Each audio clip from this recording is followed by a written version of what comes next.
good people? It's time for that show that I know y'all been missing because we've been gone, but we back now. And it's time for the Guru Sports Session. Of course, can't do the Guru Sports Session without that guy right there on the other side, the man we call the Guru, Hugh Lee. What's going on, Hugh? Hey, what's up, man? How everything going? Hey, man, it's going. It is going, much like it is in this world of sports. So without further ado, let's get to it.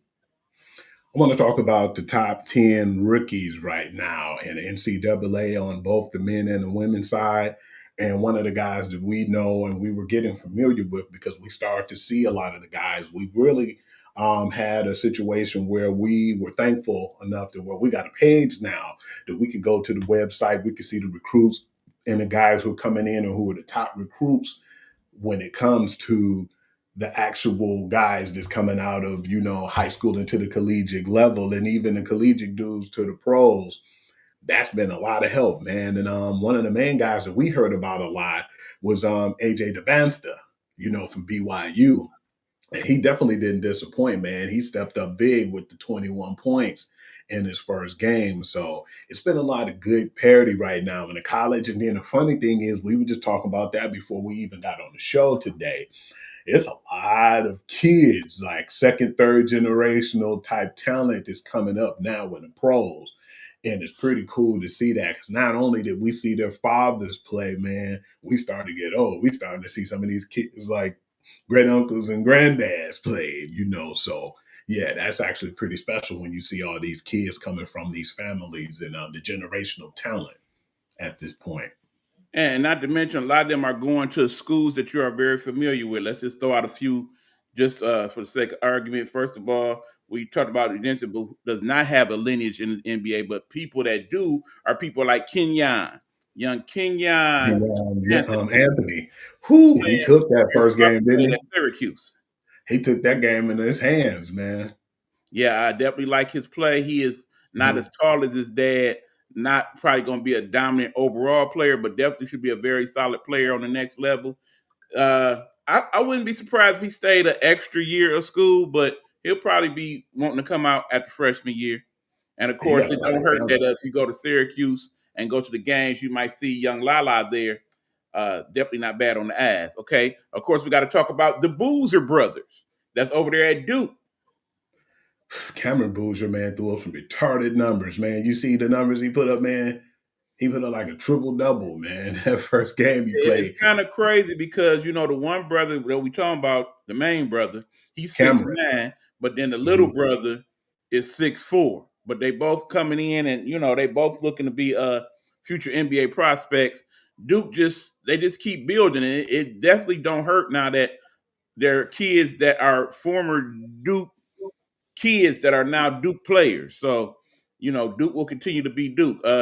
Another team you look out for is USC. Last year, of course, they had Bronny James. This year, they got Gilbert Arenas' son over there. Yeah, Elijah, yeah, he went through a lot, man. Kind of feel bad because remember when he got in the car accident, we didn't think that brother was gonna make it at one point, man, because they said how severe it was. But for him too, that be able to gain his confidence and be able to go back and just play and just focus on basketball, and it's sad too because it don't seem like it's a pattern, man. And you don't try to push that juju on USC, but it was like the cardiac problems, the cardiac arrest problems with Bronny James, and then you had the really bad accident with Elijah Arenas. But yeah, just praying for that brother, man, for him to do well. And the funny thing is what we're talking about the men's side, we could talk about the women's side too, because not only he got a girl, he don't got a boy in college, he gonna have like his girl, and he got a lot of talent, man. To give Yeah, it a because reason, his daughter actually started college last year over there at Louisville. So, the Arenas family got some good genes, apparently. Speaking of people that got people playing on both sides, you got Shaquille O'Neal, whose son is playing for like a secondary school, but of course his daughter is still over there playing at Florida. yeah, man. He has don't he has like a nephew or something who's playing too? Also, Yeah, yes. yeah, he got a lot of talent, man, and I'm happy to see that. But the kid too from Kansas is pretty decent. He was the guy I thought who was gonna go out number one at first, but then I wasn't surprised with AJ DeBanster, but the Darren Peterson kid, I thought he was gonna be the number one And overall. he'll be a decent player for Kansas. Kansas they keep good recruits, but the reason why I think Dice will be the number one pick is because his skill set lends itself to more things that you could do. Him being damn near 6'10", basically can handle like a guard, can post up like a forward, good shooting range, and actually very good defender. I mean, think of a combination of either Penny Hardaway and who did I say? KD. Or you Yeah. can look at it as maybe a little bit less qualified shooter than say the kid that's there in Dallas right now. I can't think of his name. Losing it, Cooper y'all. Flag. There we go. But also a little better defender, perhaps, than Cooper Flag. So yeah, definitely should be interesting to see him. I mean, keep in mind he's playing at BYU, so even though he is a number one type player, don't know how many of those games they'll be showing on TV. Who you telling? Hopefully they start showing more games because of that. And you know me, I gotta show love to my man's too from North Carolina, Caleb Brown. I like him as well. I think that he's a good player, man. He got the height, 6'9", good power forward, man. And it's gonna be some good play, man. A lot of them guys, I just hope they do them. We Right. can start to see them excel before it comes to like the Right. March Madness. Also, there's a couple good freshmen over there playing for that Michigan squad as well. There's a nice big that they got there. I mean, they just keep a big man these last few years over there at Michigan. Somebody 7 foot that not only can shoot but play good defense and can handle also. And then of course the number one player, Trey, that came out of Michigan, Mr. Basketball here. He's playing at Michigan, so that should be interesting. There's a lot of good guys out there, but there's some guys that I want to definitely see. Like I want to see, like you said, the generation guys, the ones that's coming in and playing, and I want to see if they can hold up. Like Bryce James, you know, I want to see what he gonna do over there in Of Arizona course, too. LeBron's younger son that's playing over there at Arizona, who should have a pretty decent squad this year. Like I said, I mean, some of the usual suspects when you think about who the good teams are going to be this year on the men's side. Of course, you got Duke, you got your North Carolina, you got Michigan looking pretty decent, Michigan State on that side. You know, Big Ten got a few schools to speak about. SEC, much like in football, should probably be very dominant again this year on the Pretty basketball cool. side. Pretty cool to see that because before, remember, SEC wasn't no powerhouse, man. It started happening That's like 3-4 years ago. You right. know, so yeah, that's pretty crazy to see that now they're starting to get a lot of talent in basketball as well. Because remember, man, seeing Alabama as one of the top 5 teams at one point surprised me because you don't expect that. It's football, of course, but Right. not in basketball. Right. And of course, Auburn's going to have another good squad. But I don't know what's going on over there at Vanderbilt, but they recruit some pretty good athletes lately, not just Yeah. in football, but now in basketball on the men and the women's side, and also in baseball and softball. So, yeah, I don't know if they're offering some type of NIL deals that we're not aware of, but suddenly they are in the mix in a lot of these things. Not only that, but you know, they got a lot of you know, intelligent kids who go to Bandy, man. So Right. they I mean, promising it is them a one good of those education kind of too. highbrow schools like So that. yeah, Absolutely. it's another thing. The education standpoint of it all matters too. You know, when you get that good education, and like you said, the NIL money definitely, you know, sweeten up everything as well. Right. And then, of course, us being fans of women's basketball, we definitely got to talk about some of the girls on the women's side. I mean, Oh I yeah, think some of the keys this year will be some of the girls that transferred to other schools. Like, for example, of course, we will talk a lot about Miss Malaysia Fuwali, who looked very good the other night for LSU. yeah, man. That's my homegirl, man. So you know, I told you wherever she go, I go. I'm gonna definitely keep her out on LSU. I always love Kim Mulkey and what she do. But now you got my homegirl over there. It hurt me, man, because you know I was pissed last year. Didn't feel like South Carolina gave her the benefit of the doubt. They kind of letting her cook over there now, man. And then you know that she said that she wasn't going to keep her from playing her game. That's Miss Kim Mulkey, and you can see it, man, because she's basically a little flashy. I don't think that Dawn Staley too much care for that, but that's what make her who she is, and that's what I like about her. And I'm very interested to see what's going to happen when they match up, man. I'm gonna definitely have my popcorn ready. Right. Keep in mind when LSU plays South Carolina, I only think they play once, outside of the tournament. But yeah, that's definitely gonna be some must see TV. And of course, I'd be remiss not to talk about the champions, my UConn Lady Huskies. Definitely got some interesting things going on over there. They got the kid Heckle that they got from USC, who didn't get quite so much playing time last year. Should get a little bit more at UConn. And then also they have the girl Sarah Williams, who was one of the more promising people over there in the Big Ten playing for Wisconsin last year. Now that gives them the post play that they really haven't had these last few years. And then, of course, the key person for that squad is Sarah Strong, who mother played in the WNBA and her dad played in the G League. So the genes is definitely flowing. And man, if you thought she was good last year, just you wait.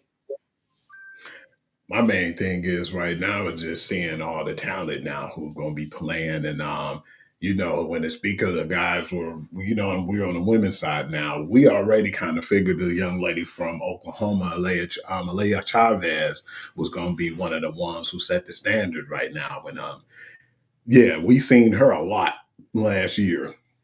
And we knew wherever she go that she was gonna make her she was gonna make her presence felt. But I was just surprised she chose Oklahoma of all teams, knowing she was from Texas. So I thought that was kind of Yeah, weird. so of course that's definitely going to be interesting when Oklahoma plays Texas, and they play twice this year, so that should be a couple good games also. Of course, you got that kid Jazzy that's playing over there at USC. Now, keep in mind, it would have been a little bit more interesting if, in fact, Juju Watkins was playing this year. She is sitting out this year to kind of completely rehab her injury, so looking forward to seeing her come back next year. Although it said that she may actually be eligible to not play any more college basketball and just go straight to the W, which would be interesting if she made that move. I wouldn't be surprised neither if she I did. mean, She in this definitely. in this day and NIL, I think she has her options, but there's that going on there. Teams to watch on the women's side, most definitely UConn, LSU, South Carolina, the usual suspects. Also, keep an eye out UCLA. for Tennessee, who had the number one recruiting class in the country, and they got 3 of the top 20 new freshmen coming into play. So definitely keep an eye out for them. UCLA, who not only has Sienna Best, who's picked to be the number one overall pick this year in the W, but also her sister, who was an All Knowing that. American, McDonald's All American in her own right. So the two of them playing together, her being 6'7", her sister being about 6'5", that should make things real interesting for UCLA. USC gonna having a good squad again this year.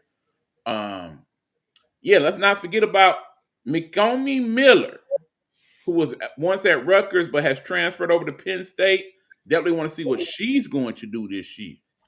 Kind of weird she went to Penn State too. I thought she had a pick of anywhere, but I believe that she more or less want to focus on making sure that she get her playing time and make her presence felt, because she has some falling out, last year, which was weird in Rutgers, because we thought that when she didn't play, we didn't know why. And then when we found out, Right. it was like, okay, we understood.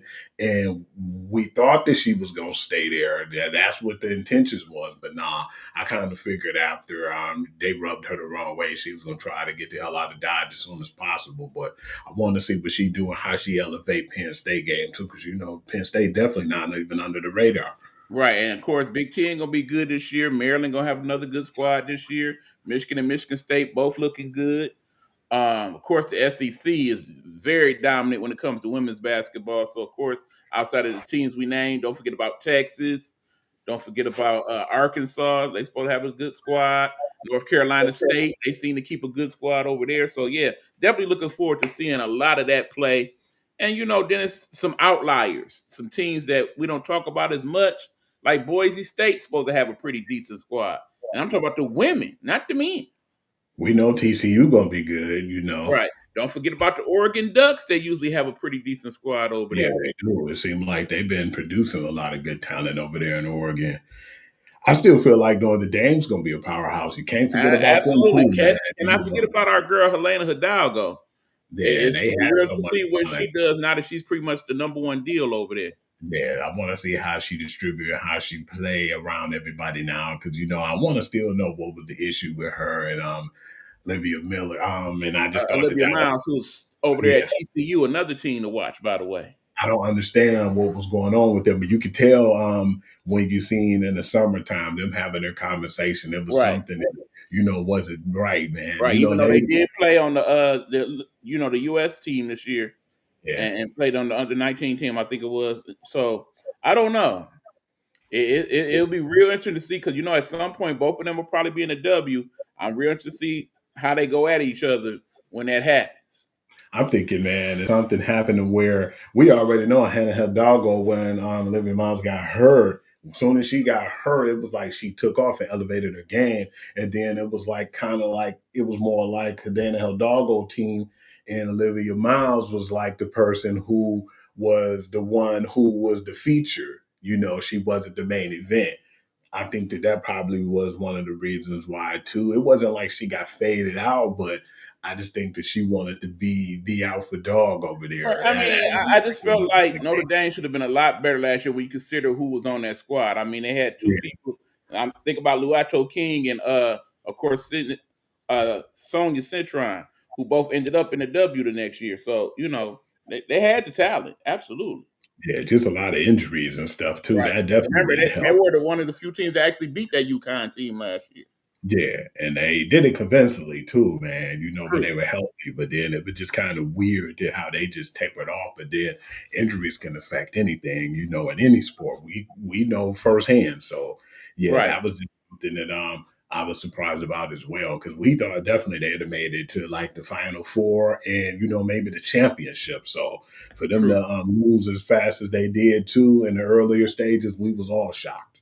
Yeah. So yeah, definitely. You know, we'll be keeping track of the games. You know, let us know who your favorite teams are. Let us know who your favorite players are. We'll track them and talk about them. And you know, because there's so many teams in college basketball, it's hard to keep up with everybody. But you know, we definitely want to keep up with your favorites. We definitely gonna keep up with our favorites. And you know, those will be the teams and stuff that we talk about this season for the men and the women. Yeah. Because it's gonna be a really good season, man. I'm definitely looking forward to like when it gets to the better stages of the season, like when it really started to get competitive, when they start ranking and putting them in the brackets. Yeah, that's when it really start to get exciting. Absolutely. What we got All right, next? E, I want to talk about what's going on in the NCAA. Man, there was a few games that stood out. One of them that surprised me was the Michigan Purdue game because I thought Michigan Okay, was so going to. now we're talking football. All right. Remember, you got to specify this time of year. We talk Yeah, NCAA put that football. on. Okay. All right. So yeah, Michigan Purdue game. You were surprised? I wasn't. Anything that Michigan do this year moving forward, I'm not gonna surprise. It wouldn't surprise me if they go and blow out Maryland when they play. It wouldn't surprise me if they barely beat them. I mean, they're at a certain spot right now. On the one hand, I'm not liking how they are coached. Okay, the offensive coordinator, they're not putting them in plays that are conducive to the type of talent that they got on that squad. Is it his fault or is it the talent is not really playing up to their It, standard? I think No, it's you can't both, be but blaming him. I Just think like how it's you both. said. Hmm. I think it's both, but it's more the game calling than I think the talent, honestly. Because Okay. looking at the Big Ten, not a lot of strong teams in the Big Ten this year, much like last year. I mean, our Yeah, but schedule loans and stuff, so we should be good up until we meet that team down south. I don't think that's going to be pretty this year, man. People ain't going to like my thoughts on that one. That if it's a 21 and a half point favor, I'm going over that this year because it Well, definitely looks ugly. we thought that last year. Hey, it's a totally different year. You don't even I do don't that. know, Don't do man. that. I mean, like I said, on the one hand, wouldn't surprise me if we get blew out of existence. On the other hand, wouldn't be surprised we win that game because you know It, them rivalry it, games hit different, my friend. yeah, because at the I'm same sorry, time, I definitely learned my lesson from last year. I'm not about to throw all that, you know, because I was right there with you last year. Yeah, we about to get monkey stomped, and lo and behold, it was a whole different story. yeah, We'll see because where we at when we get there. like you said, we thought Michigan was going to stomp Purdue, and we thought they was going to stomp Michigan State, and it didn't happen. So, Well, like I yeah, said, man. it's that team ain't quite where it should be. And then the thing is, too, I'm not putting too much on them right now, neither, because you know we just had a guy who was in high school who's now our quarterback. I definitely think it's a It was bright future for 18. them in general. But right now, it's just like I'm not really to the point where I'm overhyping like it's going to be a championship or playoff. You know, I still feel like we got a little ways to go before that even comes out of my mouth. It was another good game that happened to a SEC game. I actually thought that Georgia was about to lose that game, man, to Florida. You know, it was close. They had Georgia on the ropes. Number 5, Georgia was to the point where I thought they definitely was done after, you know, Florida went down and scored. And the one thing I like about what happened from the beginning of the season till now, if you notice, DJ Lagway don't try to overdo it no more. He's not trying to be a superhero like that because he got that powerhouse defense over there. And him trying to make them bad plays before always put them in trouble. But him just basically knowing to not overdo it this year or not overdo it now, that definitely helped them out. But it still wasn't enough to beat Georgia because when Georgia got the ball back, I said there's too much time on the clock. And when they went down, it was just like a walk-off home run. Lagway benefits from having good athletes on that squad, that SEC team in Florida. Georgia basically plays down to their competition. That game shouldn't have been as close as it was. We know that it's at least a good 10 to 12 future NFL players on that Georgia team. They just not doing what they need to do to put teams like that away. That game shouldn't have been that close. And in terms of the court, I mean, this is probably the weakest quarterback Georgia's had in about a Gunner decade. Stockton? Yeah, I agree. I'm very unimpressed with him. His numbers were very pedestrian in that game. I got to definitely be honest with this game. This one really had me surprised, even though that it's like the same, Division two, and it was a rivalry. But wow, man, seeing Georgia Tech go down to North Carolina State, man, you talking about being shocked as any given Saturday when it comes to college. But it ain't no way that I'd have thought that Georgia Tech would have lost to that team, man. And yeah, that was a really big game for me because it was like it went back and forth at one point, but they was behind, and it was like they were behind by too much, and they just couldn't come back from all that, man. And but I had to give credit where credit is due too. North Carolina State went in there, no one able to underdog, but they brought the physicality too, man. My Georgia Tech was sleeping because sometimes we see it where you get hit with a haymaker and you're like the better team, and you'll wake up and you'll finally get to the point where you start doing your best and you just take the lead and kind of tread the way. Nah, that didn't happen, man. It was like all the momentum was in North Carolina State's hands in this game. And 48-36, if you'd have told me that was going to be the score, I'd have said, ain't no way, because Georgia Tech defense has been playing better too. But yeah, man, that was just one day they definitely got caught slipping, man. But you can't go in there thinking that you're the better team, that you just going to walk out of there with a victory. And that's what this game showed me. Georgia team been playing with the house money for weeks now. Good team, we knew they were, but I didn't expect them to be ranked this high at this point in the season. Not at Not at all. all. I definitely don't expect them to be a playoff team. So, I knew sooner or later they would meet up with a couple matchups in the SEC where, yeah, you're going to have to deal with us different. Because as more as they started putting tape out there for that style of play, teams are starting to adjust now. Like, okay, this is what we need to do to beat them. So as we get later in the season, I would not be surprised they take another L or two along the way. The game that I saw that I didn't expect to be like this too. This is a squad that I think is good, but like you said, not as good as we would be.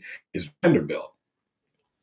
That game proved to me because I'm looking at I'm like they're the higher ranked team. I kind of figured that it was going to be tough going into Texas, but then I still can't really doubt and really dog out Vanderbilt and say, oh man, they're not as good as I thought, and they're not a good team because Texas still almost fumbled that game, man, at the very end when they almost got that kickoff recovery, man, because they were down by so much. When I looked up, I said, damn, that's 14-0 right now, man. And it ain't even 11 minutes in the first quarter. But it just seems like whenever you got my mans on your team, Diego Pava, man, I don't know what it is about this dude, but they play for him, man, to the end. And yeah, they almost got off a stunning victory, man, when they didn't even supposed to be in that game that close in the first place. But yeah, 34-31, I'm still looking at it like, is it did Texas did real good and to keep them from winning, or is it just, Vandy just fumbled this game? And I mean, it's gonna happen. I mean, when I look at it, it's several really good college quarterbacks in college this year.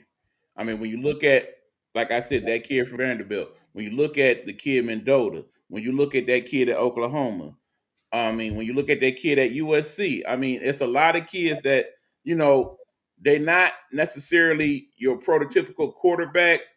You don't necessarily see them going to the league and really being fixtures for the next decade, but in terms of what they do for their college team and being good leaders and leaders of men, this is the type of play that you're getting from those type of kids. So, when you have a quarterback like that on your squad, you definitely feel like you could be in the game.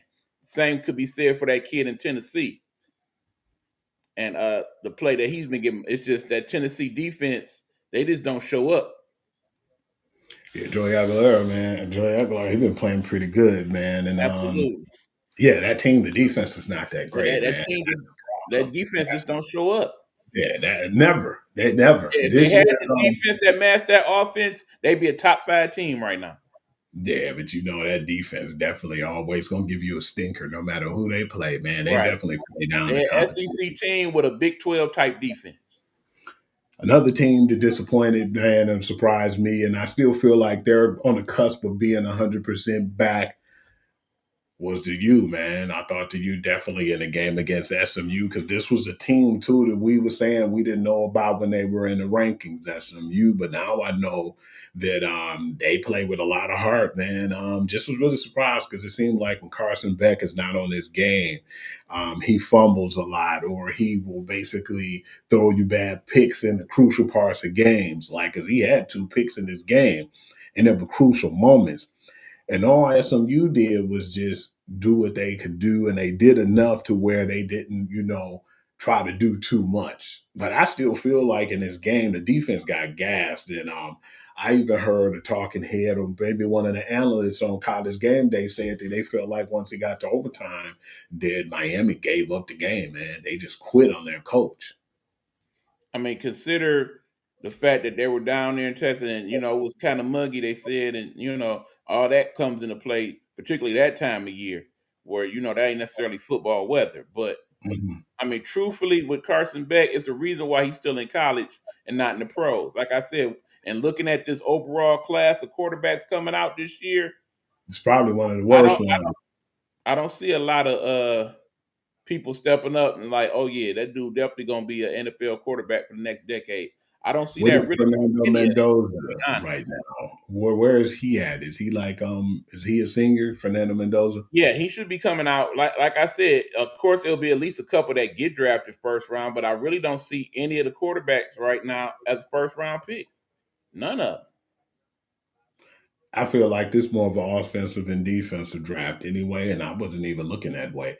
This is not so much a skill player draft. This is like I said, interior draft. Offensive lineman, defensive lineman, tight ends, people of that nature. You're gonna have some good receivers. Don't get it twisted. There's some It's couple of good always some good receivers. receivers in the draft. That go without saying. But again, I don't outside see of really no running backs like you said, yeah, no, guys like that. Of course the tight ends and stuff. Okay, yeah, well, I give you the interior since you said that much, E. Yeah, because I don't see a lot of running backs and guys of that nature.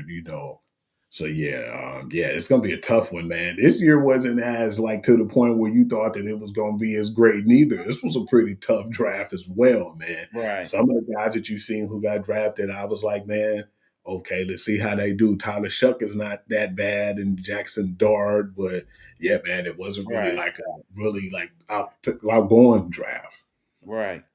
I mean, everybody talked about the defense man that came out, went to the Giants. He okay. He not as dominant as we thought he would be.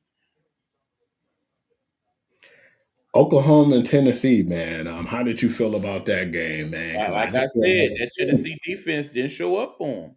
Plain and because simple. what Oklahoma, you know, clearly they have the better defense than they had in quite some time.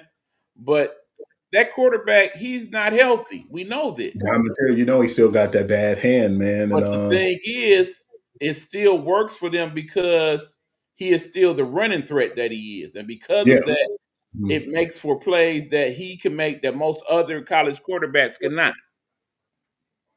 I definitely wasn't surprised at that game because I figured, like you said, we all questioned Tennessee's defense, but the offense always gonna be there. But it was just a Oh little yeah. bit more Oklahoma getting like turnovers, like because we thought that if they would have got turnovers that last game they had before Tennessee, that they possibly could have won, but the turnovers went on their favor this time. Yeah, Yeah. that final score was 33-27, and not really surprising to me, but no defense was in the game, but still, I thought it was fun because they was throwing the ball everywhere. I mean, it was a good college game, truthfully. But yeah, Josh Heupel, he definitely got something working over there in Tennessee. But I probably would reconsider who's running that defense and go with somebody different next year. Yeah, I didn't expect that Cincinnati Utah game. I picked Utah, but damn, I didn't think they was just gonna blow them out the water like that, man.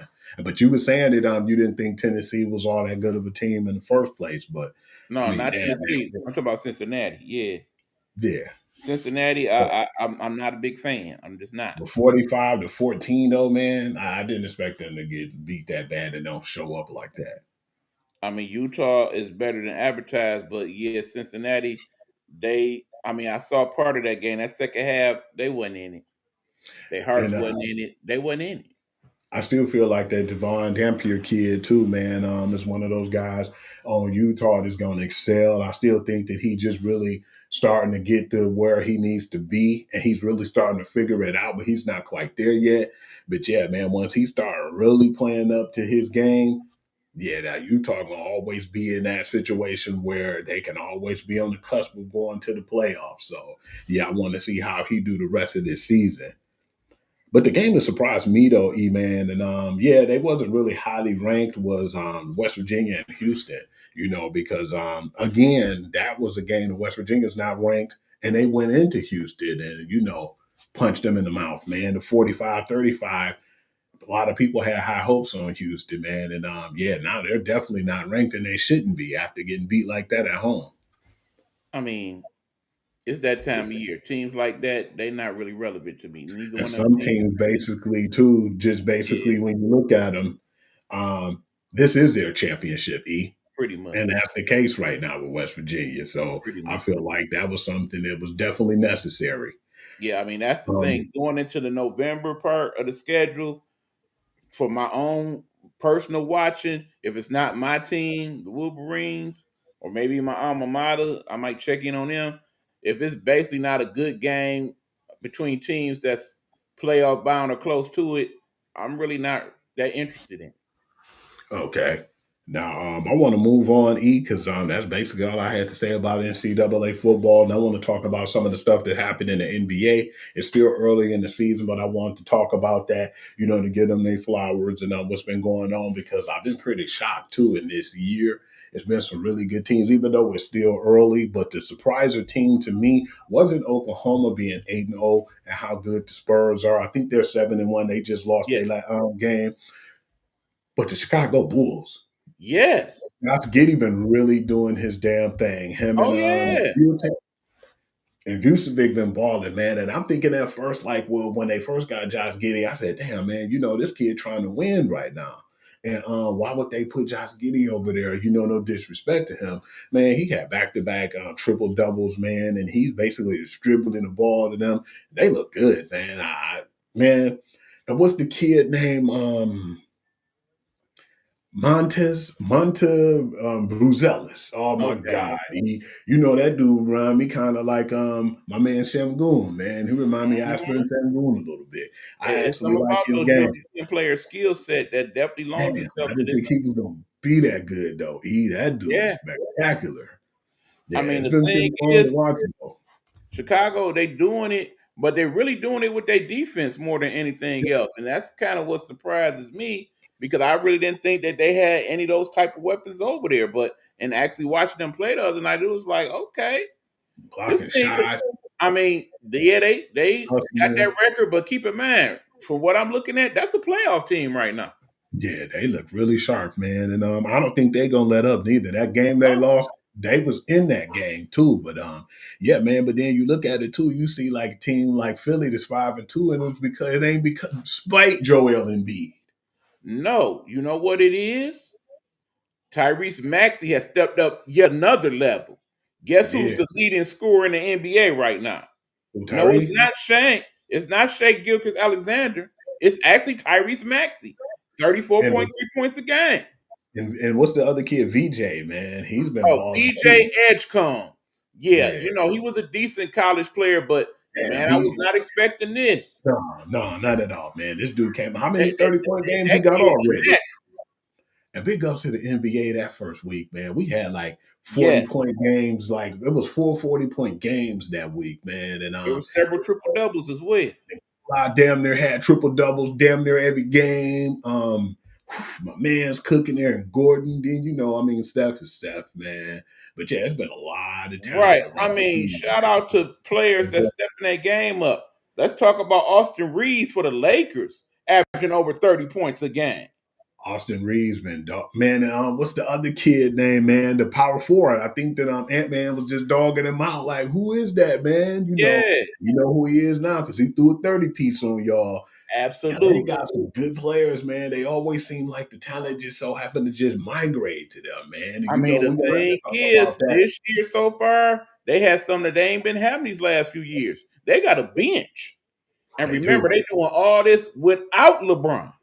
Yeah. And then Marcus Smart over there. A lot of people slipping on that. He's a hell of a defender. He definitely gonna Absolutely. help them out. Andre Ayton's been stepping up, man, because we always question that man in his heart, man, and where his heart is. But right now, man, they've been all looking Oh, good, yeah, man. he's They've definitely been fit them all. definitely And having keep some in good mind, chemistry. the game of the week by far should be tonight when the Lakers play the Spurs. Definitely want to see that one, man. I just wish that we had a LeBron in this one, but still, I still feel like it's gonna be good. Like you said, you got Austin Reeves, Luca playing good. You got Andre Ayton over there stepping his game up. You actually There's a got lot to Bronny talk playing about. some quality minutes off the bench. Austin Reeves, man, you see that?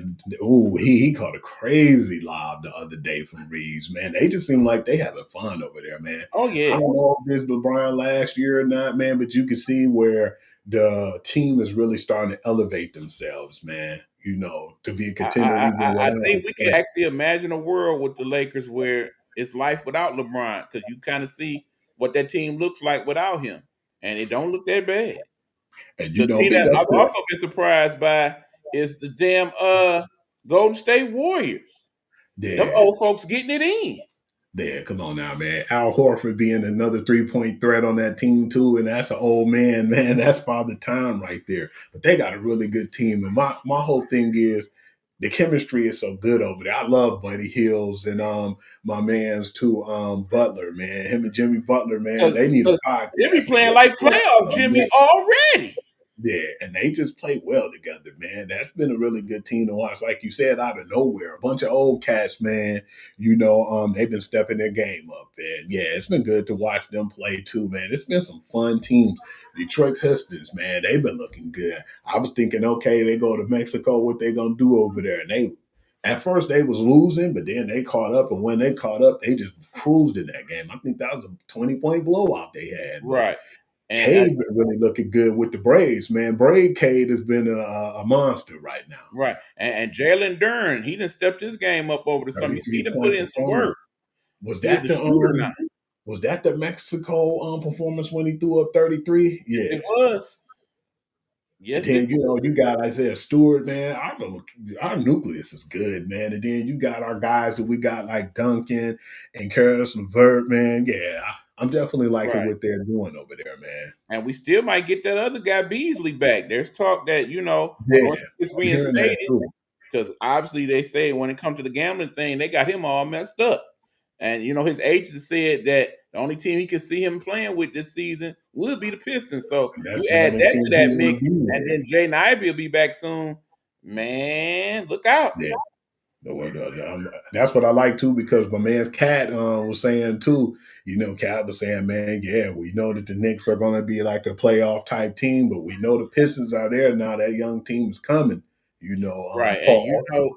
it's gonna be much CTB if we end up in the playoffs again and we play the Knicks. We might have something Yeah. for them this time around. What's up with the? I was a little surprised with New York play though, man. They're a game above 500, man. I'm trying to figure out what's going on with New York right I now, think they're man. just getting used to the style of being able to play a bit With Mike freer Brown, and yeah. not taking on so many minutes. And I was about to say that I'm dying on the floor. Exactly. Them getting a little time to rest. I think they, looking at it like it's nothing they used to right now, man. I Right. definitely still think that they're going to be there when it comes to the playoffs, man. They're going to be one of the Yeah. teams who will be Now we reckoned with. talked about some of the good teams. Let's talk about a couple of the bad ones right quick. Man, what the hell is going on with the Grizzlies? Man, Ja won't be on that team no more, man. You know, It's when we already beat them, talked. They man. they talking about dealing him, and I think it's the right move. I Yeah, do. it's time for him to It's get a time. change of scenery because you know, he already had problems with the guns and doing all the crazy foolery, and now you know you beefed out because you don't like what's going on in the organization with the coach.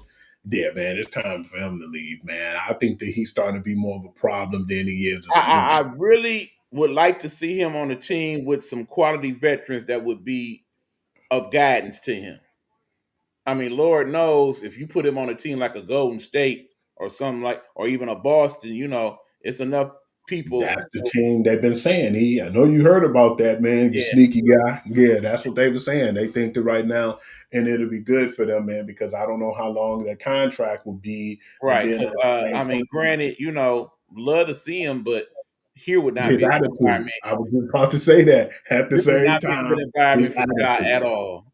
Yeah. I can see Ja in the strip clubs and the casino and not Keeping the guns. I just hanging don't out with think J Mo over there at the Coney Island. No, no, no, no, nah, don't do that, man. no. And Don't don't do put him that. on the Don't do that. Pistons, And don't man. send him Don't to put him with Chicago the either. That also would not be a good Oh idea. yeah. Yeah, it'll be wild, you know, with all the game and Right, all the stuff going on over there, man. right. Well, it ain't too many places he could go, Yeah, man. Put him over and somewhere like speaking Milwaukee or Indiana. right, speaking of people along them lines, what the hell's going on with New Orleans?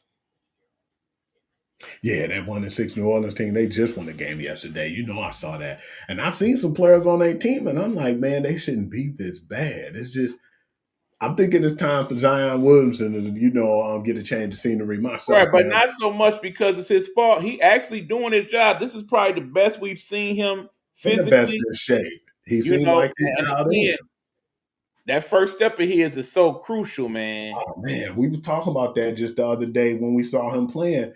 He was big and had that first step. Now he Right. like 40 pounds lighter, 50 pounds lighter. He dangerous, man. But Yeah. yeah, I feel like for his sake, while they can still get something for him, man, they might as well try to make that deal. That's just my opinion. Me myself, I would love to see that dude go to San Antonio. You Stop put it, him man. on that squad, that's it. That's Stop it, all they man. need. Stop trying to give them all that, man. That's They it. already got enough, man. Stop trying to give them all that. That'd be Him with mean. the alien, come on, man. Mean. And then you already got De'Aaron Fox and Castle and all them dudes, man. Harrison Yeah, Barnes. that'd be Oh fun. yeah. Oh That'd yeah. be fun to watch, man. I forgot Yeah, about it Barnes would. over there, man. Oh man, Barnes been cooking too, man. That team was fun to watch, man. Who beat them, man? I was surprised to see when they lost too. I don't recall. I I do not forgot who beat recall. them, but I remembered they lost just like maybe a couple days ago, if I'm not Right. mistaken. Big ups to Julius Randle, man. What's up with Ant? Is he hurt? Because I haven't seen him playing lately, but I don't think he hurt. He just ain't been quite Ant-Man just yet. I mean, it's still yeah. early on in the process. I mean, it's crazy because you look at a team like Philly and they're not even really playing the real big people yet. The Paul Mhm. Georges and the Embiids of the world. If you add them to that mix the way they playing now, although you kind of argue, yeah, just rest up. He Let was us up with let us Dallas keep too. let us keep cooking until we figure out what we want to do with y'all. What's up with Dallas too, man? They haven't been Yeah, playing that that. that's the head scratcher to me. Cause We kind of yeah, AD he not quite. I mean that game where they played the Spurs and when Beyonce let him look like a child, he then dominated, we and we I ain't cooked never them seen boys. AD get dominated like that. Yeah, we cooked them boys too. We cooked Dallas, man, when we played Right, them. and I thought it was gonna be a good game, but it part wasn't. of the issue truly is that the kid he is not playing the position he should be playing. They got Yeah, him more as a point forward. Cooper Flag that's not I for him. Yeah, I think he'd been better off like a small or more like a power forward. But then that's AD position because he don't want to be a I mean, center. because truthfully, he is a legit three. I think, Mhm, but a legit three, not a point mhm. forward three. A three. They kind of want to play him like a Grant Hill. That ain't really him. How do you feel about my boy too, man, over there cooking in Miami, man, Mr. Bam Wilson? He Man, been Miami, balling I don't himself, know, man. man. We'll have to, I mean, because the East ain't gonna be quite as strong this year. I'm curious to see where it goes. And then I'm of calling course, them an Bam, 8 for maybe a 7 seed E. yeah, Yeah, I don't really see much from them, man. I don't know what it is, man. I just don't see much from that squad, man. I'm right. not And really then of convinced. course you got the kid who was at Quavez Jr. Speaking Yeah. of good players, keeping in mind his sister is over there at UCLA, so that's another one. But Mhm. I don't know. We'll have to see what Miami do with it. I mean, they in that division with the damn Wizards and all of them. Yeah, so that should So be something, to they should reckon get with. some easy wins along the way. And yeah, Yeah. Boston not looking too good either.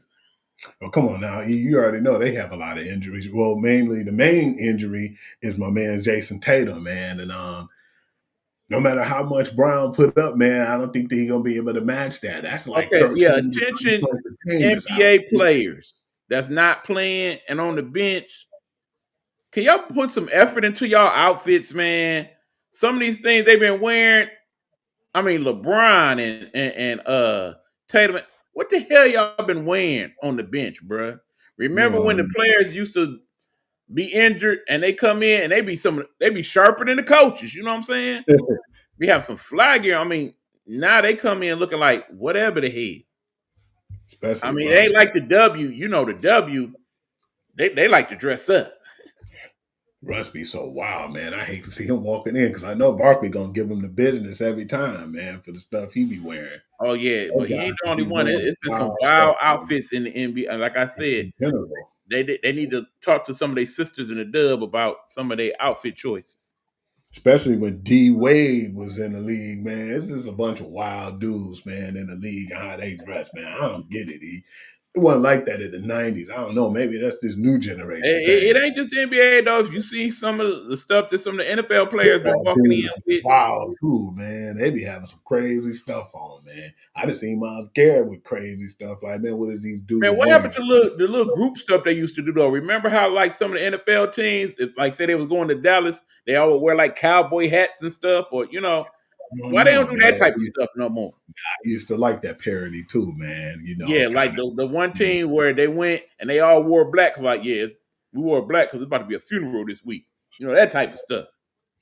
They don't even do that like they used to, man. But Nah, NFL is definitely starting to become the no fun league, man. no Especially doubt. what's been going on in there, man. Since we talking about it, if you want, we could go and switch over to the NFL, man, and start talking about what happened over the weekend. All right, well, let's take that commercial break right now and do that. This is the Guru Sports Session. I'm your boy E-Buck, the Nighthawk. That is our host, Hugh Lee, the sports guru. When we come back, we're going to get into our NFL last week, this week, so on and so forth. Shout out to all our other people in the Nighthawk Network, those that's in the network, that is the Detroit Network, and also to our other brethren like over there at Dish and T, and of course my cousin Dr. Marla Farsi and what she got going on. And then of course my brother Pastor Sean Love and what he got going. Shout out to all y'all guys. We will be back after these words from the Nighthawk Network. Our voices, our people. Hello, hello, hello. It's another glorious day, my T-Sippers, and you know what time it is. I hope you have all of your comfort together because it's time to dish tea. And you're dishing tea, darlings, with Big Meat. Can't wait. It's time to dish tea with Big Meat. It's time to dish tea with Big Meat. It's time to dish tea with Big Meat. It's time to dish tea with Big Meat. Darling.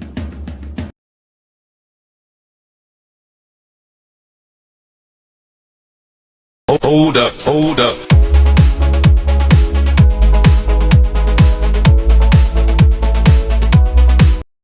If you're building your dream from scratch, mic in one hand, hustle in the other, this one's for you. Road to Stardom Network and Nighthawk Network present, a podcast for the indie by the indie, all genres, all grinds. From hip-hop to metal, jazz to trap, we're breaking boundaries. And it's not just artists. Entrepreneurs, creatives, and self-made bosses, we see you. We're giving you the spotlight. This ain't mainstream, this is your stream. Coming soon. Be ready. The following program is a Nighthawk Network presentation.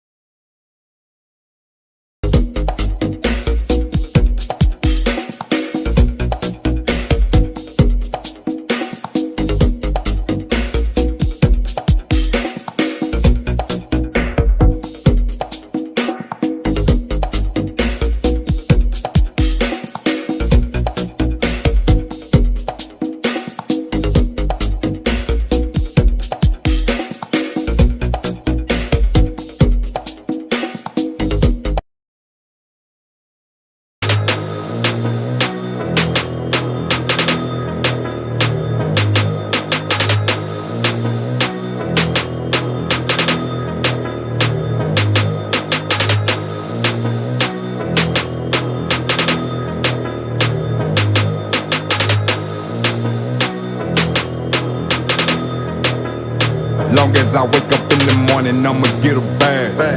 Get a bag, yeah, I'ma get a bag. Long as I wake up in the morning, I'ma get a bag. All right, y'all, we are Get a back. bag. This is the Guru Sports Session. E-Buck producing and co-hosting. Hugh getting his host on. About to announce the next topic up for discussion. Hit it. We're about to talk about what happened in the NFL week 9, of course. All right, then. It all started off, man, where, we just about to rip the bandage off right now, if you could say. We're going to talk about all the bad games first, man.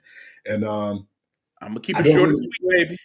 don't really want to talk about that Ravens game, 28-6, man. Lamar came back, hit him with 4 touchdowns, man. I expected that from a team with Tua, where it's only one more concussion and he's gone, man. So I don't really speak or even really try to dog out players or nothing like that. But Miami on borrowed time, them and their coach. We stuck with the Dolphins because they already put it out there. They didn't get him a vote of confidence.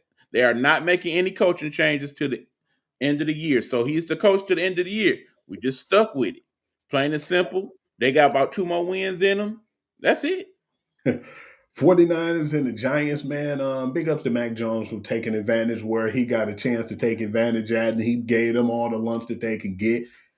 Jackson Dart ain't playing bad, but I just feel like with that team, I was really surprised that they wasn't trying to sell and be like one of them firehouse sales when it came to the trade deadline.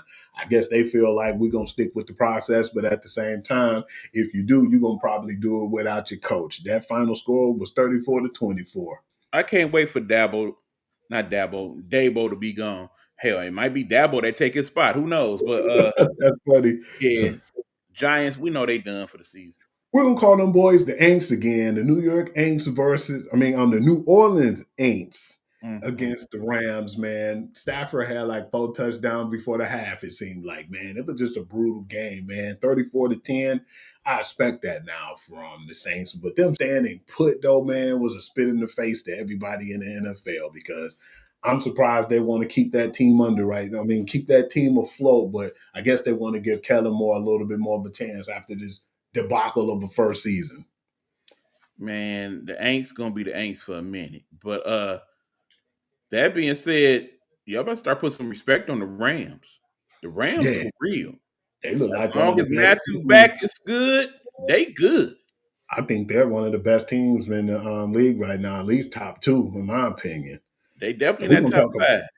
We're going to talk about that crazy Sunday night game when my man's broke his arm, man, and that 38-14 embarrassing loss. I was a little pissed off about it, but like you said, it's like we couldn't blame, like, remember I told you somebody was blaming Magic Johnson for that. Like, how can you blame him? And they got like a GM and everyone in place. You got a coach. I still feel like in that game, too, when they were down, because it was 38-7 at one point, they should have just put my man's out the game. Jaden Daniels, man, he could have avoided that injury if they just looked at him and protected him. I don't think the Commanders was set up to win this season in the end. They didn't. Yeah. They made moves, but they didn't make enough moves on the defensive end. And I think that's what's hurt them more than anything. And we starting to see that team, when you look at it as a collective, there's a lot of older people on that team. And they starting to play like it. And they overachieved last season, man. Agreed. With a really solid quarterback. Agreed. Okay, the Falcons and the Patriots, man. What was your thoughts on that game? Because they was going at it, man. At first, I didn't think Michael Penix was going to play. But then when he played, I said, okay, we're going to have ourselves a ball game. And they went at it. But the weird thing is you never know what Atlanta Falcons team going to show up. And the team that we expected this whole season to show up actually showed up, but then they still came up short. That final score was 24-23. Man, the Patriots, man, I told you, he's 7-2 right now, man. They got a good luck charm over there. Good luck charm is Cardi B. I forgot. I definitely seen her over there, and we were talking about that too. When are they going to start? We wondered when she was going to finally show up to the game, and she showed up. Was looking good. Keep in mind, they say she about 8 months, so we probably not going to see her for a minute. So that was their chance, but they look pretty happy together. Stephon, he looked pretty happy. He's actually starting to address more questions about their relationship and stuff now. And, it's just a good environment over there where last year It really It was a wasn't. bad environment. I Yes, mean, sir. they keep in mind they still a product of the schedule. Having that worst team schedule definitely has benefited them thus far.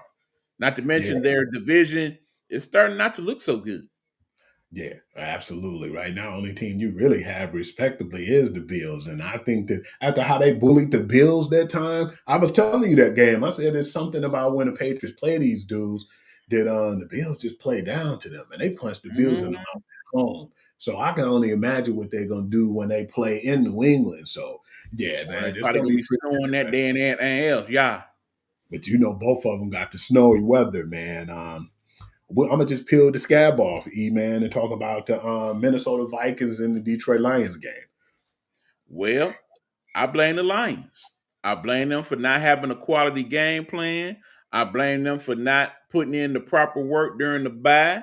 I blame them for not setting themselves up to succeed, particularly when it came to certain injuries on the offensive line. All those things definitely was a factor that game. You got to give Minnesota credit for coming with a good, strong game plan, particularly on Mhm. defense, and they executed it very well. The Lions basically won that game, thinking like a lot of them Lions fans was thinking, "Yeah, we got Oh, we're this, gonna blow them out. no Mhm. problem." Was They surprised felt like, some. They came to and play. they can't. They felt like in this game too that they just basically overlooked these dudes.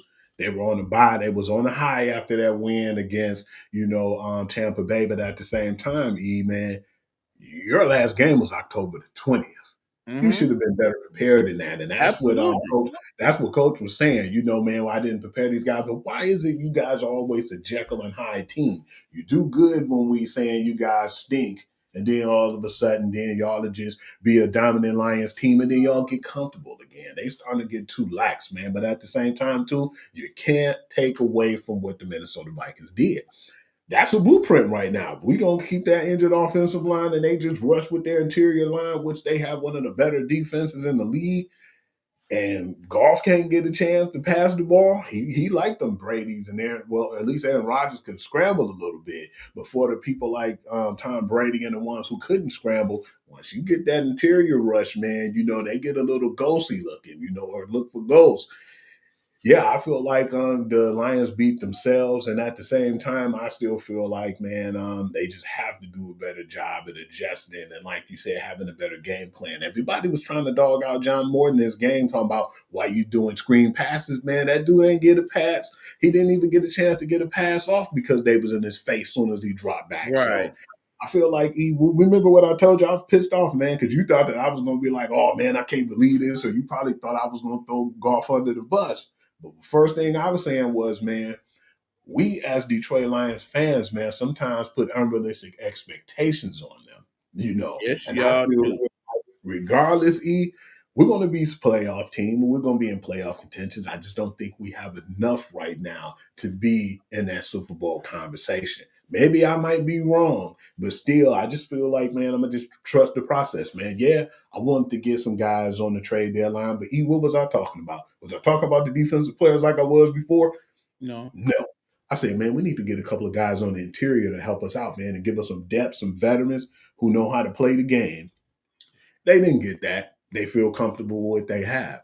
I just got to believe and trust the process my damn self now, man. What do you And say about that, again, D? that's all that's going to be talked about the next time we lose. See, if we got people in the trade deadline and na.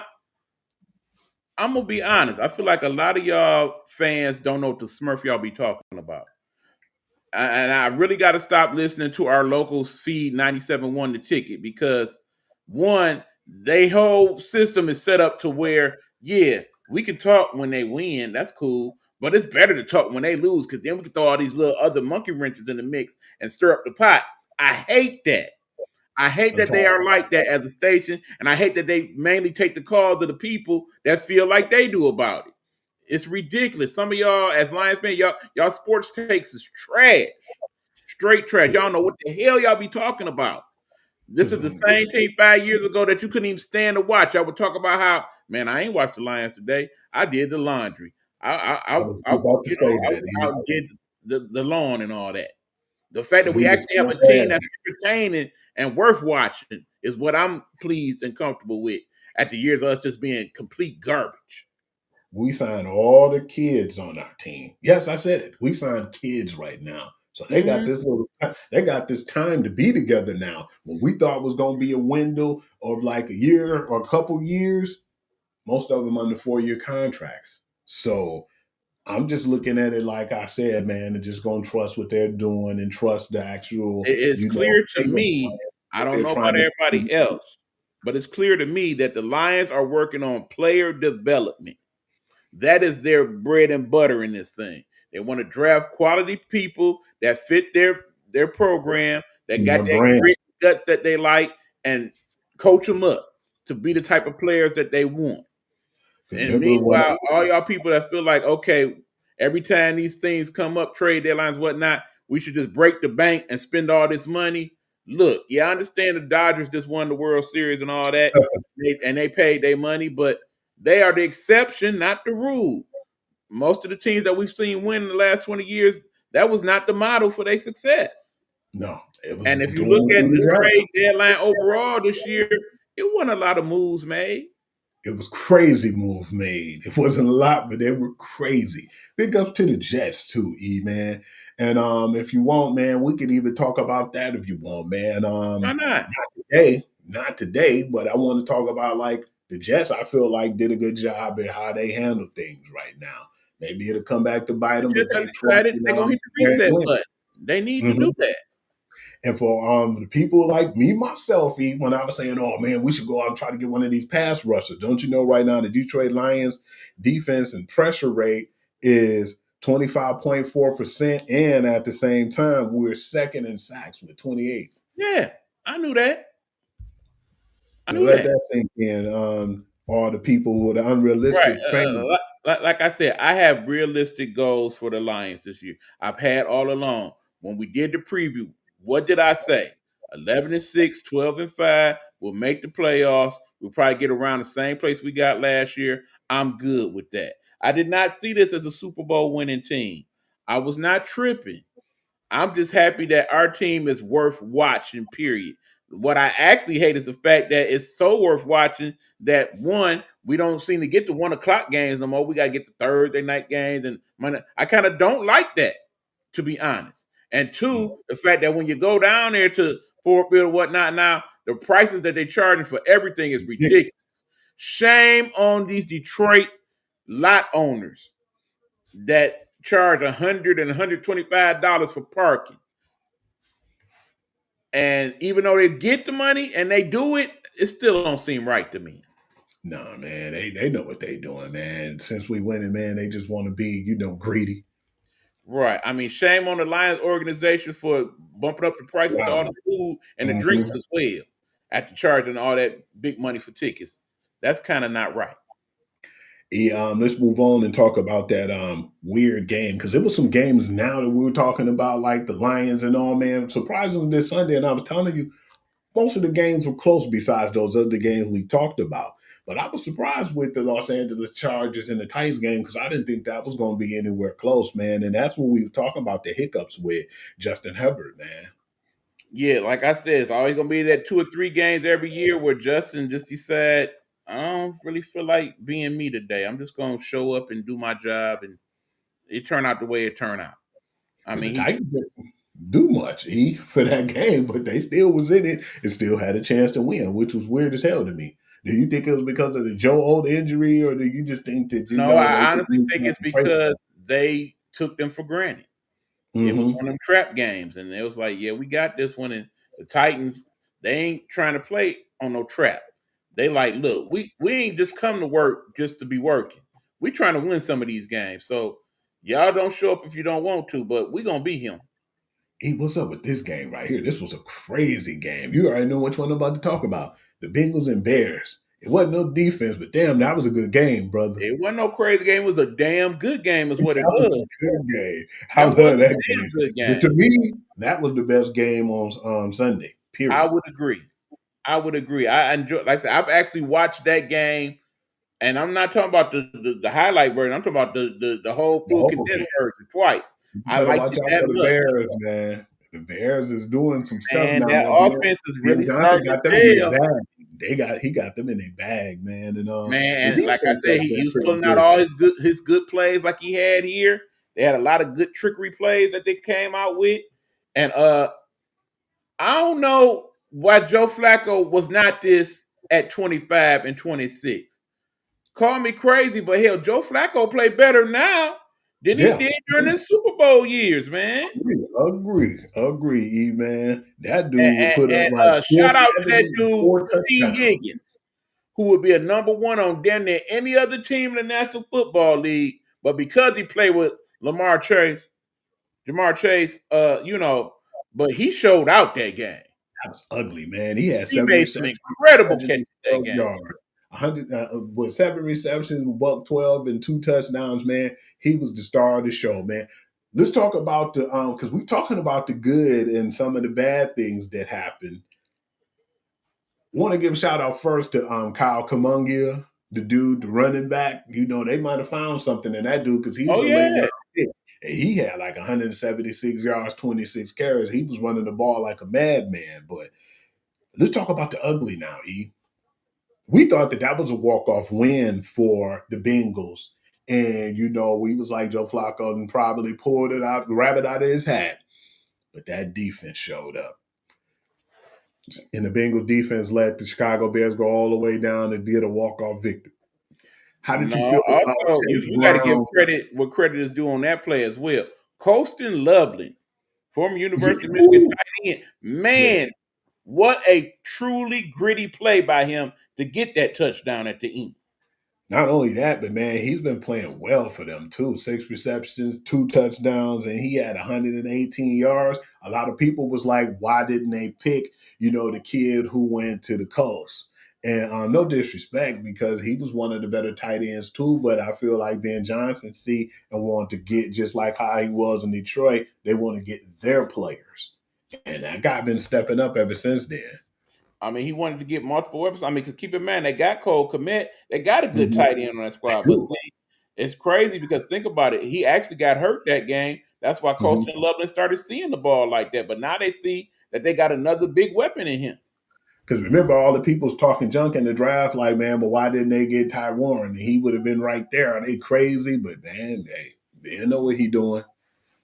That game was crazy though. How did you feel about what Chase Brown and some of the other players called out the defense though, man? Usually sometimes we at the heat of a game or at the end of the game, our emotions run high. So I don't think they cared though. Jamar Chase was like, y'all ain't gonna get me caught up in that. T. Higgins kind of said a little something, but Chase Brown was like, we did our job, man. We ended the game. The defense just needed to step up and do a better job. Do your damn job. How did you feel like that came off after that, man, after losing that game? Them kids starting to take advantage of the fact that people are starting to believe in them. And more importantly, they're starting to believe in each other. So we starting to see that Chicago Bear team grow up in front of our eyes. That But in the Chicago Bears meanwhile, got angry. for the Bengals, it's a tale of two cities with them. They know they got a good offense. It's clear. I mean, because part of that is Joe Flacco. Don't get me wrong, because remember, Yeah, when other people was quarterback on that squad, they did not look nearly as good. But that being said, that defense is the complete opposite. It's like if we don't score, we're not winning. And you could tell that's how they feel about it. that defense was trash. I mean, it's worse defenses in the National Football League. Don't get me wrong, but yeah, it's definitely not. It's definitely not all that great over there. I want to move on now, Ian. I want to talk about another game that was actually crazy. I think in the Steel City, they finally came alive on defense. We're going to talk about the Indianapolis Colts and we're going to talk about the Pittsburgh Steelers, man. They've rattled my man's Daniel Jones, man. But like I said, he's one of them quarterbacks. He's a little mobile, but once you put pressure in his face, man, it's like, and you hurry him, they're going to make mistakes. He had like 3 interceptions in that game, and the Steelers defense finally looked like the Steelers defense that we thought they was going to be. What are your thoughts? Man, I keep telling y'all, every year they do this. The Steelers find a way to win games you don't think they had any business winning. And you look up, and damn it, Tomlin did it again. He didn't won more than he lost. This is how they do it. This is the formula. They say, okay, we're going to play offense. Offense playing decent today. Okay. Now let my defense do what they do. And lo and behold, we didn't won again. So for all these people saying, oh yeah, the Ravens back now, Lamar's here, and all they really got to do is handle their business and beat the Steelers. Not Ain't so no- fast, my friends. It ain't gonna be as simple as that. I'm trying to tell you. I agree, man. And one of the other crazy things is too about that game. I believe now that not only I figured they were healthy, but I just feel like the Steelers got that steel curtain almost a little bit in their veins, and they started to get that pride back in the defense. Not even the steel curtain ones, with the Troy Polamalu's and all those guys, the Ryan Clarks, man. They're starting to feel like that again, man, and they're feeling good about themselves. You know what the Steeler motto is these days? The standard is the standard. And Absolutely, that has not changed. it have Particularly it, on and it defense. won't. It definitely won't change. As long as our Rooney there. Let's talk Give about this Tomlin game. his respect. He is, if not the best coach in the National Football League right now, he is definitely one of the top three. Ain't no argument. This was a stinker, but we ain't gonna talk about this one for long. The 18-15 win with the Denver Broncos and the Texans. But what I did want to talk about was, man, and you think that play was a dirty play because he was already in the slide, and my man's hit C.J. Stroud so hard his head bounced twice off the ground. I was We, pissed we, to we see see that, that play man. every year in the National Football League, at It's least like, two or three damn. times. It's just the way the rules is set up. At some point, it's gonna happen. That person gonna get fined, suspended, whatnot. We move on. I mean, remember NFL 20 years ago, that play happened every On game. record. Mm-hmm. The fact that because we got the different rules now, we only see it so much. That's why we react to it. I mean, in the end, that was just basic NFL game. That was just basic NFL bad play. I mean, it was a lot of. I mean, when we look at the games last week, yeah, we had some close ones, but something else that we had consistently in the NFL last week, a lot of bad calls. Oh, that's been the whole year has been bad calls. It ain't changed. Lots of them. Just what it is now. And it's like some of them calls be so questionable, man. But what really pisses me off, not only the questionable calls, is like we already seen what happened with the NBA. And I'm starting to even look at the NFL like, yeah, man, it's definitely the mafia. I mean, especially when you consider the fact that we got replay now. And we got where you can overturn replay in the You do not NFL. overturn the play when they tell. Remember that Kansas City? That was a bad play. I said, "What the hell is they talking about? You can't, you can't question the call, or you can't, throw a flag, and what they say. It was non-reviewable. Yeah. How is it even possible that you got non-reviewable plays and you got I replay? understand you want to keep the game flowing, but when it comes to the overview from New York or whatever, they should be able to review any play if it's that egregious. I just don't understand the non-reviewable plays, man. That's to let Yeah. you know it's still fixed, man. And Yeah. I didn't like that. A lot of them plays when they call stuff like that, man. Yeah, But, when plays are so ridiculously obvious, I think that's when the people in New York should step in like, okay, yeah, we can't let that stand like that.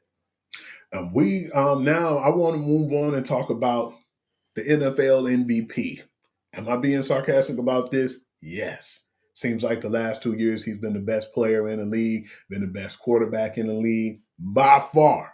Not Patrick Mahomes, Jordan Love. Let's get into that game, E. I want to know your thoughts on that game, and I because keep telling y'all was stomach it. I keep telling y'all was putting too much on that Green Bay. The first couple weeks, everybody was all hyped up. Yeah, they did the Lions greasy, and every week we having this discussion. I'm sick of it. I mean, I'm looking at that division right now. Don't be surprised that hell, Packers don't even make the playoffs. I can see it, especially the way the Bears playing right now.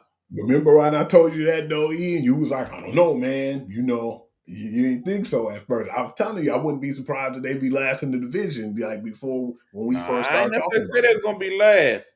Yeah, Minnesota played good last week, but not so fast, my friend. I wouldn't be surprised. Hey, look, I tell you what. If Jordan Love continues to play like this, they can damn sure will be last in that division. I don't care how good that defense is. Jordan Love, he got to get that gunslinger out of the system, dog. Because you know that was terrible, E. That was probably the worst game of the week. Besides that 18-15 Denver game, you know, I think that was the worst game, man. And then when I looked at it, I said, ain't no way they stopped Green Bay. In Green Bay, when they went down and kicked that field goal, I said, yeah, that reminds me how bad that Cleveland Browns game was. You lost to the Cleveland Browns. You lost to the Carolina Panthers, and you tied with the Cowboys. Need I say more, E, man? Let's move on, man. Right. I want to talk about a game that we didn't think was going to really be that good, but damn, it actually wasn't that bad, man. I feel kind of bad for the Raiders, man, because Geno balled out, man. The Jaguars versus the Jaguars versus the Raiders, man. What was your thoughts on that game? I have no thoughts on that game. The Raiders still who I think they are. Period.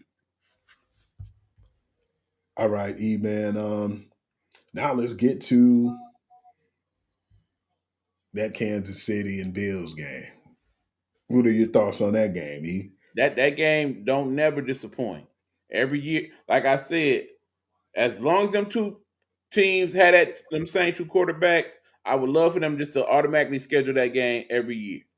Because we always gonna get a good matchup when they two play. Just like we usually get a good matchup when Lamar and Mahomes play, or when Lamar and Josh play. It's just certain games loan itself to that. You know, a Keep lot in of people mind- were saying that they were surprised that they wasn't calling on them flags on when Patrick Mahomes getting hit, because they said they get a little flag happy when you touch Mahomes. Well, he is one of the faces of the league. We know this. Same was said I about bet Tom you Brady feel that, last year. So, I mean, it was a good game. They Bills put did what they thumping had on to that do. dude. I'm definitely looking forward to them two teams playing each other again, and I think we're gonna get a different outcome when they do, because playoff Mahomes hit a little different. Not to mention the fact that team in Kansas City starting to get healthy at the right time. So yeah, look out. The Monday night game, man. How did you feel about that Monday night game? I I'm had to mad say that that you been for sat there on the phone watching that game. I blame you. That was a complete last. waste of my time and energy. But I you was already know why I probably watched about it, 20 man. more times before the end of the season. That Dallas Cowboys defense is cheeks. Cheeks. Not so fast. They got Quentin Williams now Cheeks. and Logan Wilson. Cheeks. When So now they don't give up 35, 40 points. They give up 30, 35 points. Cheeks. when you make Jacoby Brissett look like that, man, because you know it's quarterback controversy right now. They trying to make it not seem like that. I know they Well, was relieved with that when they put talking Kyler heads, I Murray don't on. think we're gonna have a controversy. Mhm. Apparently, they've He been on getting IR. second and third opinions about Kyler Murray's foot, and it's looking like he might be out for a good part of the rest of the season. They might as well just keep him out with this injury, because if he out 4 games, they might as well just sit him out the rest. I mean, That's what if I'm we saying. 4 Give weeks from Jacoby a now chance. and the Cardinals are in the mix, you keep him out because they're in the mix because of Kobe Brissett. If you look at 4 weeks from now and they out of it, why you play him at that point? And he ain't gonna lose. Let And him heal up. it definitely seems like Jacoby Brissett ain't losing no games for you neither, man. He played good enough to where he's not turning the ball over a lot. He's always been a good game manager. Very much like the name Kyle escapes me Orton right now. and guys like that. No, that's not who I'm thinking of, actually. I'm thinking about that kid Whitehurst. There we go. Who, Clipboard Jesus? Yes. Yeah, that's my guy. But you know he wasn't gonna lose no games. They can say what they want about him holding that clipboard. Whenever he Right. played, he When he produced. came in, he was managing the game. He was staying out of trouble. Yeah, He was pretty checking good. down. He was doing what he had to do. That's Jacoby Brissett in a nutshell. Yeah, man. I want to get into like the predictions now, man. We're gonna talk about the top 25 college, and we're gonna get into the NFL. I want to wait first. You know, usually I get too fast. You got your paper. All right, hold on. Because Shout out to everybody our else people got their Rose. paper. Shout out to Coach V. I know y'all like to chime in with y'all picks. By all means, do so. We will post them on the board for y'all as well. I got my stuff together here. Let me grab my pen. All right. Any quick thought? Well, Hugh, I don't know how we went this far in the show and not discuss what went on in the World Series. Let's have that discussion right quick before we do the Oh pick. yeah, man.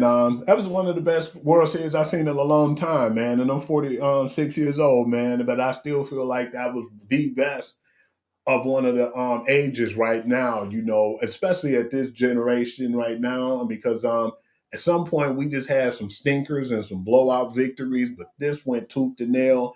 And just think about some of them games could have possibly went in Blue Jays way, but then it was two games where they went into extra innings too. So I was really enjoying that, man. I had a good time watching, and I really was excited about seeing what went on, man. And yeah, I just feel like even if you're not a baseball fan, that was something that you could be a fan of. And I was actually proud to say that I set up and watched those games because that last game was crazy. We thought that the game was over when the guy hit the ball and they were like basically trying to play up close. The defensive play, man, in the outfield when he caught the ball, I still feel like he bullied his teammate, but that was a good dude, man, because just the defense alone and just the way they played the game, from both standpoints, man, it was just good for baseball to me, in my opinion. Not only was it good for all of us watching, but apparently a lot of us did watch. That game 7 was the most watched World Series game in 7 years. And that That's World good. Series was the most watched World Series in about a decade. So for Definitely those worth people it. thinking that baseball is dead, maybe not so much. Over 22 million people watched that game 7 on Saturday. Mm, And that's with college football and everything else going on. That's with WWE and everything else going on that night. So damn, it that was definitely be. impressive. And then, I've been watching World Series since 1979. So I go back some 45 plus years. That's definitely one of the top 3 World Series I ever saw. Boy, It was right up there with that World Series that Toronto won the first time when they hit the walk-off home run, Joe Carter. And yeah, that was really exciting, man, man. Because I Bill mean Smith I closed kind of that hated game up. I kind of hated that the Blue Jays had to lose that one. They played their heart out, man. They really Yeah, did. that was a good game. And like I told you, man, I didn't think that game had any losers in it, man. You had some winners because it was just a good game. It was just unfortunately somebody had to lose. Right. I feel bad for Vlad Guerrero Jr. because he really wanted to win that game so he can win that ring and give it to his dad. That would have been awesome to see. And the way I wasn't too sad, I ain't like the way how he was clowning my Yankees after they won. Well, Smurfing Yankees. But anyway, yeah, again, congratulations to the Dodgers. As I predicted in the very beginning of the year, they went back to back. Will they All right, three-peat? Negro Damas. We'll see. Well, if you basically go back through the years of the show, Hugh, I make out pretty good. For sure. Shit, you already know what I'm doing here. I'm getting these trying to get this paperwork done too with these picks. All right, so yeah, we are getting ready for our picks for the NFL and the top 25 teams this week in the college football. Uh, he was doing that there. Again, y'all, Some we bad appreciate games, y'all dude. watching very much so. For those of you who are looking to check out some of our past episodes, people new to the platform, again, go to Eric Butler, Nighthawk Network Detroit, or go to Hugh Lee on YouTube. You will find us there, and you can check out past episodes of not only the Guru's Sports Session, but also of the Guru's Perspective that my brother does every Tuesday at 7 p.m., where he basically goes into detail about some of the stuff that we don't have time to talk about in depthly on the show. Also, check out some of the other shows in the Nighthawk Network. Shout out to Coach B, Straight Sports Talk. We'll be back on Friday at 8 All p.m. right. Tune in for Looking that. forward to it. I will be back also with the I Am Nighthawk Pod show on Sunday, where we'll be talking about some of the voting things that went on here on Election Day last Tuesday. And also, I want to talk about the village and the role that the village plays for all of us, particularly us people in the African American community. So All yeah, right, check it E. out. That's gonna be I Am Nighthawk at 9 p.m. on Sunday. And of course, also tomorrow, check in for another episode of Rumble Time with our girl Queen Gemini. That'll be at 9 p.m. I'm ready when you're ready. All right, let's do it, man. All right. Northwestern versus number 19 USC. They have USC by 14 and a If you half. don't quit playing with me, man. Come on. It's another bad one. How about pick Northwestern? Seriously. Number 2, Indiana versus Penn State. I'm going to take the points and I got Indy 14 and a half. I hate that Indy is this good.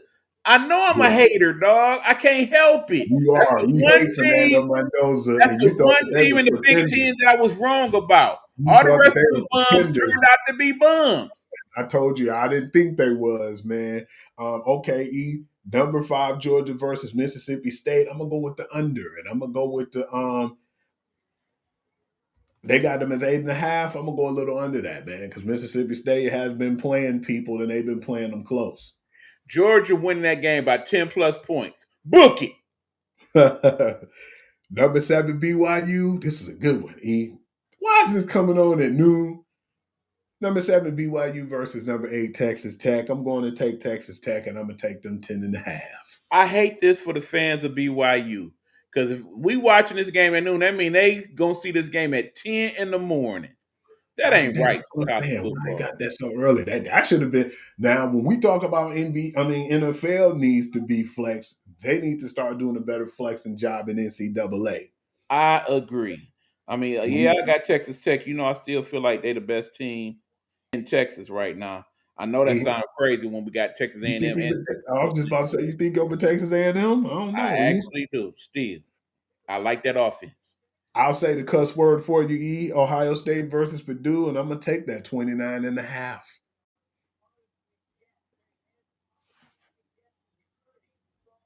Just say the red team, because go ahead, book it. E. I want to pass this one so bad. The Citadel versus Ole Miss. I'm gonna go with Ole Miss. See, you know I'm about to get mad. You know I'm about to get mad. You know why? You should. You should. You know why I'm about to be mad. Every year the SEC has does the it. schedules around this time. They schedule themselves a bye week by playing these stupid games in the middle of the season. I hate that they do this. This ain't even gonna be on regular TV. It's so bad too. It's gonna be on SEC Plus, and they don't even got like the over under on this one. Another Ole Miss ain't even trying to watch this game. Come on, man. Another decent one though. Low key. Number 3 Texas A&M versus number 22 Mizzou, and I'm gonna go with the 6.5 points, and I'm gonna take Texas A&M. That game gonna be close. That is. I'm not going over that 6.5. I'm gonna stay right there. I like that running game in Mizzou. Yeah, I think Texas win it, but they're gonna make that game close. They are. They're gonna have Texas on the rope on Texas A&M. Don't let them get the ball first either. They got a few good ranked teams on this one. Check this one out. Oregon and Iowa. I'm gonna go under the 6.5, but I'm gonna go with Oregon though. Oregon just not quite as good as we think they are. Iowa can surprise them though, man. That's why I went 3.5, because I think Iowa can take them, man. I mean, I would be surprised if Oregon blew them out. I wouldn't be surprised if it was a close booty up game. I think it's gonna be close. Oregon just ain't quite as good as we thought they was gonna be this year. They are good enough to make the playoff. Syracuse versus number 18 Miami. Next. Okay. I got Miami. Auburn and Vanderbilt. I'm gonna take Vandy, but I'm gonna take Vandy by 6.5 because I think that's gonna be a close one. Has Vandy learned their lesson? That's the question of the day. Now that they're starting to play with the Blue Bloods and be up in them ranks, these are the games they got to be careful of. I got Vanderbilt, but I think it's gonna be close, too close for comfort. I would agree. Washington and Wisconsin, I'll take the 11.5 and take Washington. That game actually probably gonna be a decent watch. That kid in Washington, the quarterback, y'all keep an eye on that dude. Yeah, he's decent. He is a good college player. All right, E, we gonna go with Wake in Virginia. I'll take Virginia at home at 6.5. Come on, man. Come on. California, Louisville. I'll take Louisville in a 20 Come and a on, half. man. Come on, come on. These teams, they just trying to be bowl eligible. They ain't doing nothing. LSU and Alabama, I'll take Alabama, but I'm gonna take under the 10.5 though.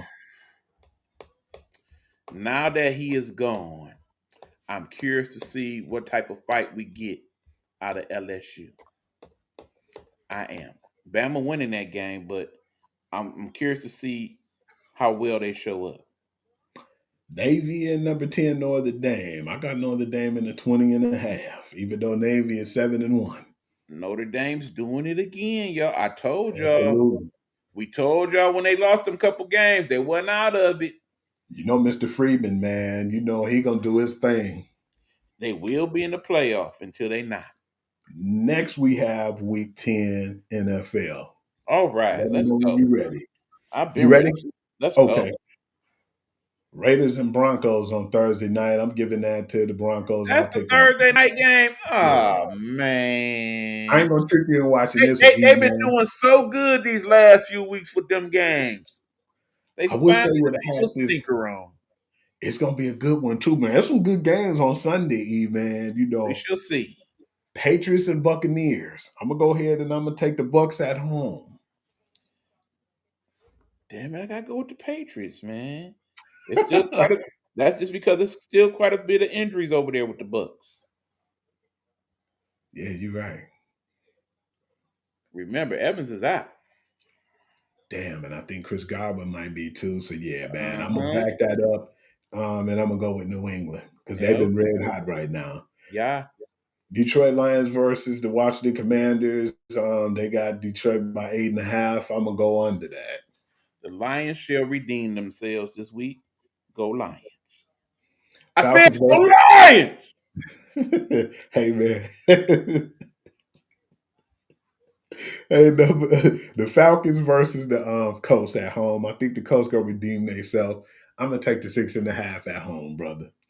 I just want the Falcons to make it interesting. That's all I ask. Damn, dude, this one I wouldn't mind watching, man. I'm gonna go ahead and watch this in the morning in Berlin.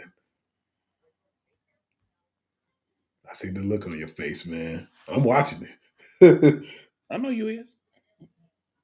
I ain't watching this one though, the Browns and the Jets, but I'm gonna take the Cleveland Browns and I'm gonna take the 2.5. Browns against the Jets. Oh my God. Could we just forfeit some of these games, man? I don't even want to pick them. I mean, I'm going to Browns, but I don't even want to pick this game. If you ain't want to pick, I ain't mad at you. The Jaguars and the and the Texans, the Houston Texans. I'm sorry. I'm gonna go with the Jags 1.5 because CJ Stroud out, just in case you didn't know that. Oh, that definitely going Jags. Bills and Dolphins. Come on now, I'm going to 8.5 for you. E, you don't even got to pick that game. Next. Giants and Bears. You don't got to pick that neither. I got that one. The Bears. I got Bears. Ravens and Vikings. I'm gonna go with the Ravens in this one on the upset, but I'm gonna go under the 4.5. I think they will learn from what the Lions didn't do last week. But again, I could see it being a close game if the Vikings come out with that same effort this week. Yeah, I think they're gonna run the ball down their throat because they got a little healthier offensive line, and with your scrambling skills of Lamar is gonna hit different. Absolutely. And he's not gonna be as how are we gonna say this dude Lamar was rusty on Thursday night when he threw 4 touchdowns? They were saying, yeah, he was rusty, 4 touchdowns. Lamar said he was rusty, so that's big volumes. Hey, so just imagine this week, yeah, right, yeah, good pass. I'm passing that one. Ain't no way I'm saying that one. Cardinals and Seahawks. Seahawks. And just in case you wanted to know, I'll take the Panthers and 5.5 over the Saints. That's what that game was. So I did that one for you. Dookie. Yeah. Dookie. Cardinals and Seahawks, I'm going with the Seahawks, though, man. I'm going to take that 6.5 because they at the crib. But it's a division game. Yeah. That's why I don't think I'm going to go over that. Shout out to that dude, Buda Baker. Love that dude. Rams and the 49ers. I'm gonna take the Rams on the road and I'm gonna take the 4.5. That should be a good game. That's always a good game. That It's should be always a a good good game. game. You know, Shanahan and oh boy, they got their little history with each other. You know what I'm saying? Yeah. I'm going with the They Rams. always like to play checkers, man, or chess. They always Right. playing that chess match. So yeah, I'm definitely going Rams, but to it should be a close one. yeah. And then they came under the same coaching trees and stuff too, man. Yeah, Yeah, that's gonna be a good one. It's gonna be a good mastermind game. as But it yeah, I'm gonna usually go with is. the long as Stafford healthy, I'm rolling with them though, regardless. Exactly. Steelers and Chargers. They picked the Chargers 2.5 at home. I'm going with the Steelers, man. I think the Steelers gonna pull this one You know off. what I'm about to say? These are the types of games that the Steelers tend to find a way to win, man. Mhm. Not this week though. I got Chargers. They had the Chargers too. I just feel like I'm about to go with the roll Steelers. I got to go with my gut on now. Hey man, I don't know, man. Maybe this is biased, but the Monday Night Football game is the Philadelphia Eagles versus the Packers at home. I'm going with the Eagles. They AJ have the Brown Green Bay still by out. 2.5, but I'm gonna take the Eagles in this one, brother. AJ Brown still out. No, he playing. Oh yeah, Eagles. I That expect be you to have a it. big. That is it for this week, man. Anything else you want to add, my brother? No, I'm pretty good with what I said. I'm gonna let you do your thug thizzle. All right.